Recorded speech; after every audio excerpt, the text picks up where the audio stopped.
আসসালামু আলাইকুম, welcome to my channel রাখিস কুক কর্নার। আজকে রান্না করব ডিমের কোরমা। যে কোনো অনুষ্ঠান বা আত্মীয় স্বজন মেহমানদারিতে আমরা ডিমের কোরমা করে থাকি। তো চলুন তৈরি করা যাক। ডিম প্রথমে আমি সিদ্ধ করে নিয়েছি, আর এই যে প্যানে সামান্য তেল দিলাম, দিয়ে লবণ দিয়ে দিলাম যাতে তেলটা ছুটে না আসে। এবার সিদ্ধ করা ডিম দিয়ে দিলাম প্যানে, হালকা ভেজে নিব। যে কোনো বিয়ের অনুষ্ঠান বলেন বা আত্মীয় স্বজন যেই আসুক তাদের সামনে আমরা এই ধরনের রিচ ফুড দিয়েই থাকি। এই তো দেখুন আমার ডিম ভাজা হয়ে গিয়েছে। এবার আমি তুলে নিব। ডিম তুলে নিলাম। এবার ওই প্যানেই আর একটু সামান্য তেল দিয়ে লবণ দিয়ে দিলাম এলাচ, দারচিনি, একটা তেজপাতা, দিয়ে দিলাম মিডিয়াম সাইজের একটি পেঁয়াজ কুচি, দিয়ে হালকা ভেজে নেব। দেখুন আমার পেঁয়াজ হালকা ভাজা হয়ে গিয়েছে। এবার এর ভিতরে আমি দিয়ে দিব আদা রসুন পেস্ট। এখানে 1 চামচ রসুন, 1 চামচ আদা বাটা আছে।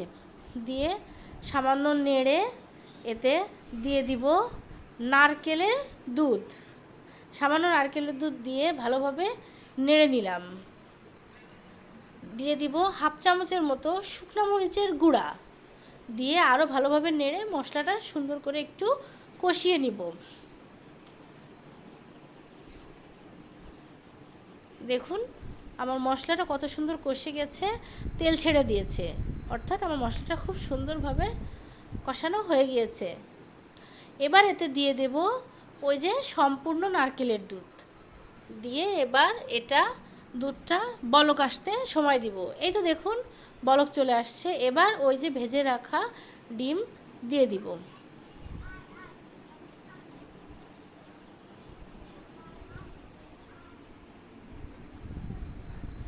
এই তো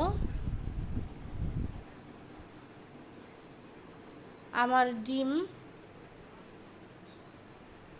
প্রায় হয়ে এসেছে। দিয়ে দেব 1/2 চামচের মতো চিনি।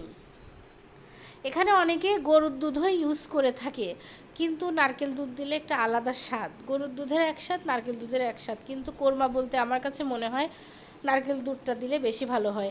দিয়ে দিলাম 4-5টা গোটা কাঁচামরিচ, দিয়ে দিলাম জিরা গরম মশলার গুঁড়া, 1 চামচ জিরা গরম মশলার গুঁড়া, দিয়ে ভালোভাবে নেড়ে এবার সামান্য তেল ফুটে উঠতে সময় দিব।